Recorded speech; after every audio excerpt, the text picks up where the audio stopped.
दूसरों को पानी में डूबने से बचाने वाली नाव बनाने वाले आज खुद ही डूबने की कगार पर है। नदियों पर बोटिंग करना सबको अच्छा लगता है और गंगा नदी पर जब नाव चलती है तो मन को असीम शांति मिलती है। पर इन नाव बनाने वाले लोगों के लिए आज भुखमरी की ये कगार पर आ चुके हैं। पहले कोरोना के कारण नाव बिक नहीं रही थी और अब बाढ़ ना आने के कारण धंधा मंदा है।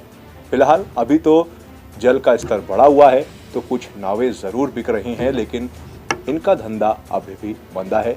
देखिए न्यूज़ प्लस की एक खास रिपोर्ट। नाव बनाने में तो लागत साहब बहुत ज़्यादा से ज़्यादा आती है और कम से कम भी आती है। जैसे छोटी बड़ी नाव होती है। और रही सवाल बाढ़ की, तो बाढ़ इस समय तो आ ही नहीं रहा है। हम लोग बेरोजगार हो चुके हैं पूरे। हम लोग साल भर जो हमारा बिजनेस और धंधा है इसी से हमारा जुड़ा हुआ है, और जब पानी नहीं रहता तो हम लोग भूखे मरने की कगार पे आ जाते हैं।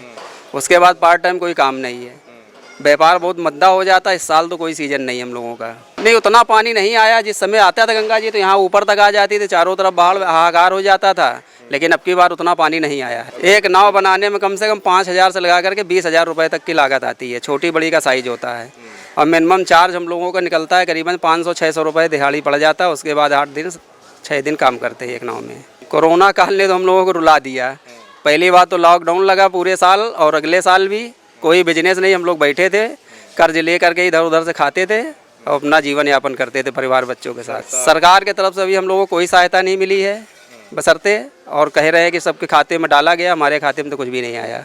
गंगा का जल स्तर यूं तो बढ़ गया है। अब हमारे इधर देख रहे होंगे कि लगातार पानी छोड़ा जा रहा है और जल स्तर जो है बढ़ गया है। और कटान की अगर बात की जाए तो कटान भी हुआ है और कई इसमें मकान हैं वो भी चले गए हैं। लेकिन कहीं ना कहीं सरसैया घाट पर इस पर हम लोग मौजूद हैं, जहाँ पर ये नाव बनाने का जो कार्य होता है यहाँ पर ही होता है। शहर भर में एक ऐसा स्थान है यहाँ पर नई नाव बनाई जाती है। इसको बनाने में कम से कम 20,000 रुपये तक का खर्चा आता है, लागत आती है।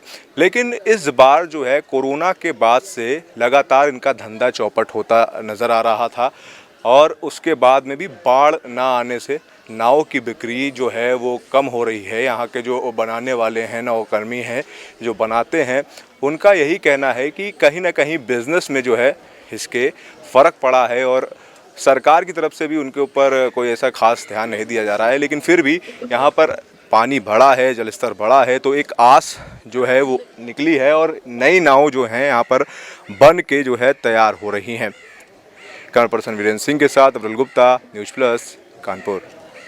ताज़ा तरीन खबरों को जानने के लिए देखते रहिए न्यूज़ प्लस 24/7 चैनल को सब्सक्राइब करें। अपडेट के लिए बेल आइकन को दबाएं।